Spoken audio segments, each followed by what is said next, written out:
To become a better investor, I do what the best investors do. To become a better chess player, I do what the best chess players do. To become a better bodybuilder, I do not do what the best bodybuilders do. Why bodybuilding wisdom has often failed us, yet science has prevailed. Bodybuilders have known this all along, and science is just catching up to what the big guys do. And they're always right, if you allow some leeway with regards to which bodybuilders exactly we're talking about. For relying on bodybuilding wisdom, there is no clear consensus. That there is a consensus, this consensus has shifted dramatically over time. For example, if we look at training frequency, these days it might seem that all the big guys are doing bro splits. However, historically speaking, this is a recent phenomenon. Up until the 50s, pretty much all the greats in bodybuilding did full body workouts. You might be tempted to think that currently high-carb diets are all the rage and it has always been this way. This is false. Low-carb diets have long been popular in bodybuilding circles. Steroid use also became rampant, which brings us to another difficulty when trying to copy what the biggest guys do. If we truly look at the biggest guys and girls, they are almost invariably on drugs. As it turns out, natural and enhanced bodybuilders have been shown in research to have systematically different training, supplementation, and diet practices. For example, research has found that enhanced bodybuilders use more intensity techniques like drop sets and other post-failure techniques. Are we going to copy the biggest guys on drugs, or are we going to try to look at the biggest natural bodybuilders? That there are far more differences than similarities. Some of the most successful powerlifters barely included the barbell bench press in their training, instead relying on dumbbells. To maximize strength on the powerlifts, I think we can safely say there is no true consensus. Many conventional bodybuilding practices have turned out in research to be not just useless, but directly counterproductive. If you look at the training practices, if you look at training videos of many pro bodybuilders, some of them have good technique, many of them don't. In particular, ego lifting and not using full range of motion. Research has very clearly shown that using a full range of motion, especially going into a deep stretch to reach long muscle lengths, is very productive for maximum muscle growth. But many of the biggest individuals don't reach full range of motion. Moreover, many of them also don't control their technique very well. Now, I don't think perfectly controlled technique is always the way to go, but in some cases we have direct evidence that techniques that are commonly used by bodybuilders are directly harmful. If you look at his actual biceps curls, many times he did not use optimal training techniques. Now, who am I to critique Arnold? Well, in this case, we actually have a direct study comparing giving people the instruction to just get the weight up during biceps curls versus the instruction to focus more on their biceps and have strict exercise technique. Arnold is still an absolute legend, but he did not have all the answers yet.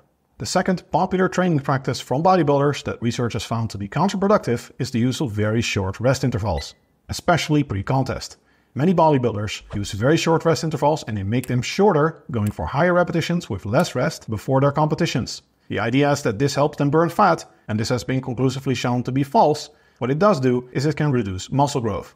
Research has found that using longer rest periods is generally better for muscle hypertrophy because you're less fatigued, you can do more reps, which means more time under tension on your muscles, and thereby more muscle growth and more strength development.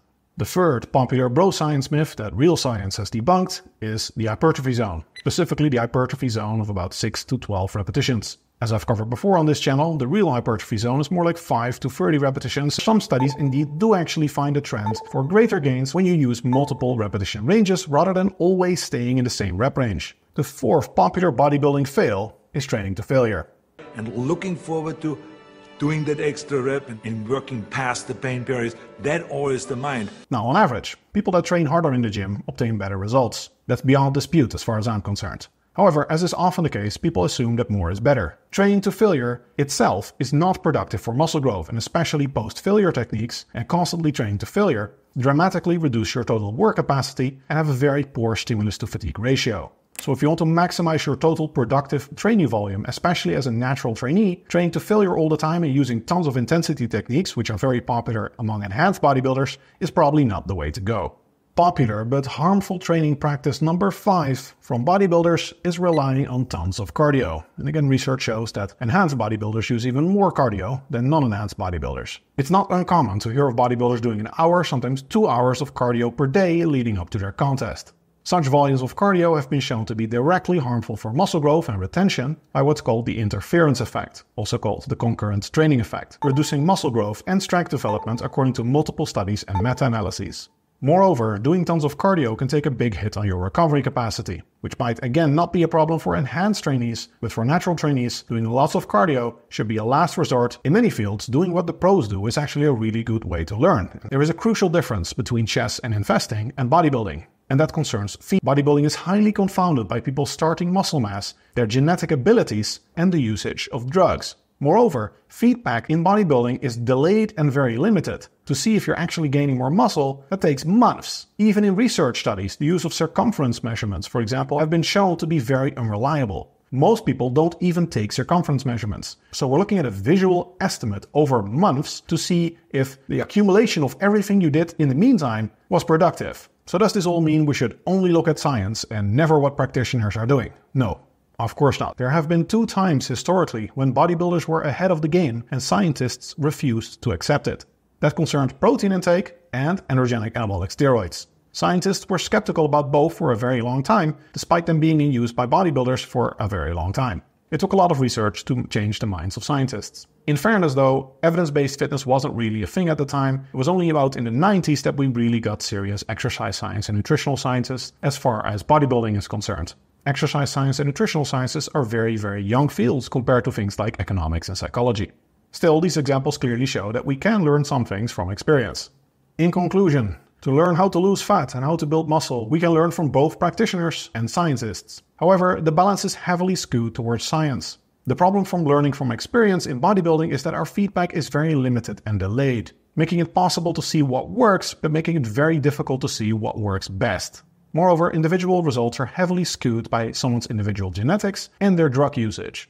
The main things practitioners have taught us is that strength training builds muscle, high-protein diets augment that, steroids augment it even further, and training hard pays off. When it comes to the details of what's optimal, we're best off relying on scientific research wherever that's available.